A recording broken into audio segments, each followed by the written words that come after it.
Hello everyone, welcome to today's current affairs. और आज के दिन से जुड़े हुए जितने भी करंट अफेयर इवेंट्स हैं उनको आज हम लोग इस लेक्चर के अंदर कवर करेंगे।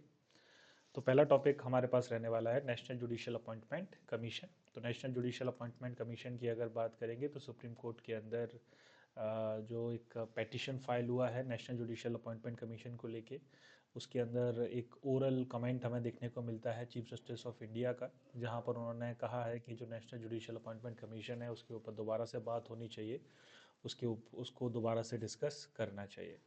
तो देख लेते हैं नेशनल जुडिशियल अपॉइंटमेंट कमीशन किस तरह का कमीशन है और किस तरह की कॉन्स्टिट्यूशनल प्रोविजंस हमें इसको लेके देखने को मिलते हैं। तो नेशनल जुडिशियल अपॉइंटमेंट कमीशन की अगर बात करेंगे तो 99th कॉन्स्टिट्यूशनल अमेंडमेंट एक्ट के अंदर इसको इंट्रोड्यूस किया गया था, लेकिन 2015 में ही इसको जो सुप्रीम कोर्ट है वो नल एंड वॉइड डिक्लेयर कर देता है।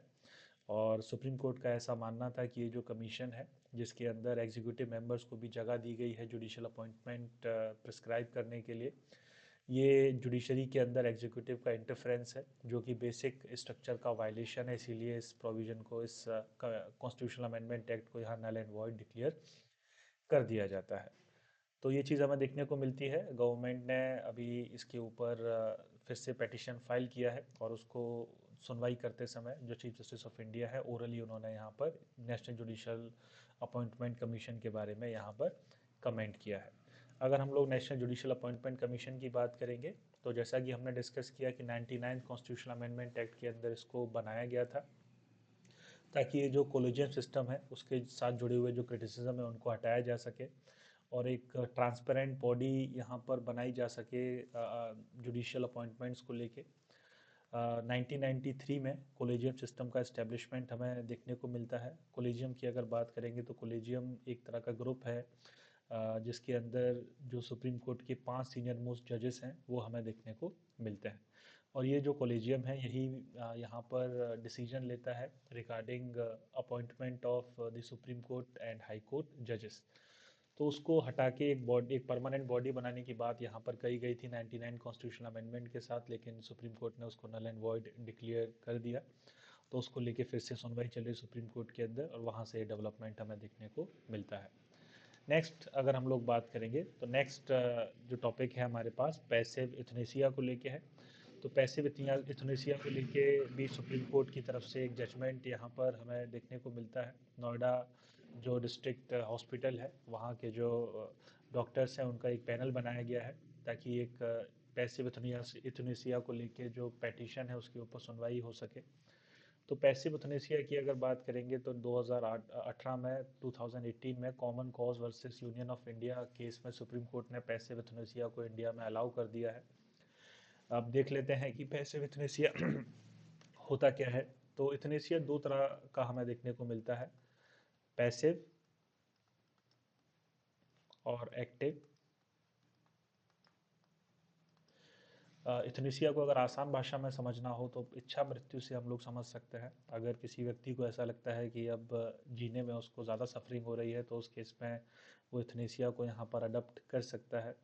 तो इंडिया में सिर्फ पैसिव इथनेसिया अलाउड है, जहाँ पर अगर कोई इंडिविजुअल किसी मेडिकल इंटरवेंशन के थ्रू उसका सर्वाइवल यहाँ पर हमें देखने को मिलता है और डॉक्टर्स को ऐसा लग रहा है कि वो आगे जाके कोई इम्प्रूवमेंट उसके अंदर नहीं हो सकता है, तो उस केस में उस मेडिकल इंटरवेंशन को हटाया जा सकता है।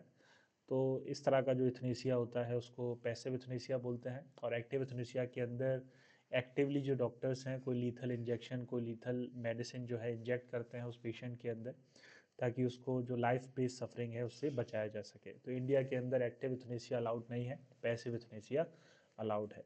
और इस केस के अंदर 2018 केस के अंदर सुप्रीम कोर्ट ने right to die with dignity जो है उसको आर्टिकल फंडामेंटल राइट के अंदर माना है अंडर आर्टिकल 21।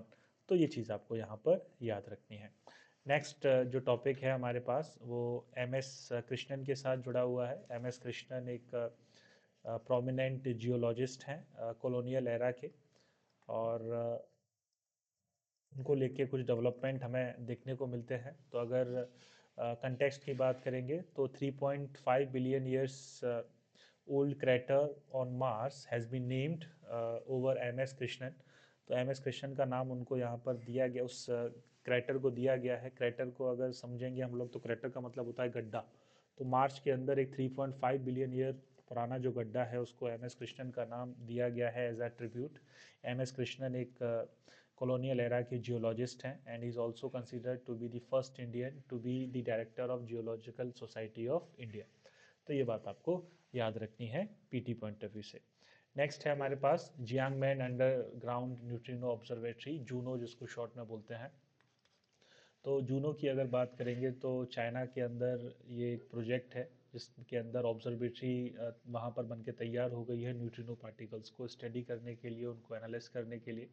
इंडिया के अंदर भी ऐसा प्रपोजल जो है वो पेंडिंग पड़ा हुआ है, लगभग 15 साल से ज़्यादा उस प्रपोजल को हो चुके हैं।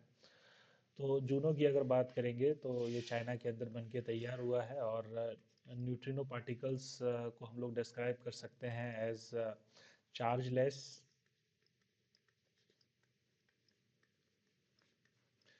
and with negligible mass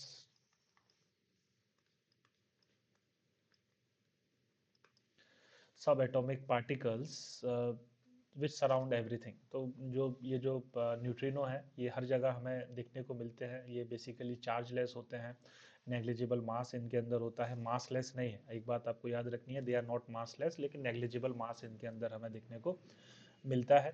और ये इंटरेक्ट नहीं करते हैं मैटर के साथ, इसकी वजह से कई ट्रिलियन जो न्यूट्रिनो हैं वो एक ह्यूमन बॉडी से पास ऑन हो सकते हैं बिना किसी नोटिस के, बिना कोई इफेक्ट प्रोड्यूस किए हुए। तो ये चीज़ हमें देखने को मिलती है। अगर इनके ओरिजिन की बात करेंगे तो न्यूक्लियर रिएक्शन के दौरान ये जो न्यूट्रिनो पार्टिकल्स हैं वो हमें देखने को मिलते हैं। तो इस तरह से आप यहाँ पर इसको देख सकते हैं। नेक्स्ट टॉपिक है हमारे पास आईएमएफ को लेके। तो इंटरनेशनल मॉनेटरी फंड ने अभी इंडिया का जो नेशनल अकाउंट स्टैटिस्टिक्स है उसको सी ग्रेड दिया है। तो ये सेकंड लोएस्ट ग्रेड है जो आईएमएफ ने नेशनल अकाउंट स्टैटिस्टिक्स को दिया है। ये जो नेशनल अकाउंट स्टैटिस्टिक्स है it basically deals with the computation of national income of the country. तो इंडिया का जो नेशनल इनकम वगैरह है उसको कंप्यूट करना, उसको जो है यहाँ पर उसको कैलकुलेट करना इस कमीशन का काम है। तो आईएमएफ ने इसको क्रिटिसाइज़ किया है कि जो डाटा कलेक्टिंग प्रोसीजर है इनका वो बहुत ज़्यादा ट्रांसपेरेंट नहीं है, उसके अंदर बहुत सारे लूप होल्स आईएमएफ ने यहाँ पर साइट किए हैं, जिसकी वजह से गवर्नमेंट के सामने एक जिम्मेदारी बन जाती है कि वो इस ये जो चैलेंज है, ये जो लूप होल्स हैं इनको यहाँ पर प्लग इन करे। क्योंकि मैनेजमेंट के अंदर एक कोटेशन है, if anything is not measured well it can not be managed well. तो अगर किसी चीज़ को ठीक से मेज़र नहीं किया जा सकता है तो उसको मैनेज भी नहीं किया जा सकता है। So this is all from today's current affairs. Thank you all of you. Have a nice day.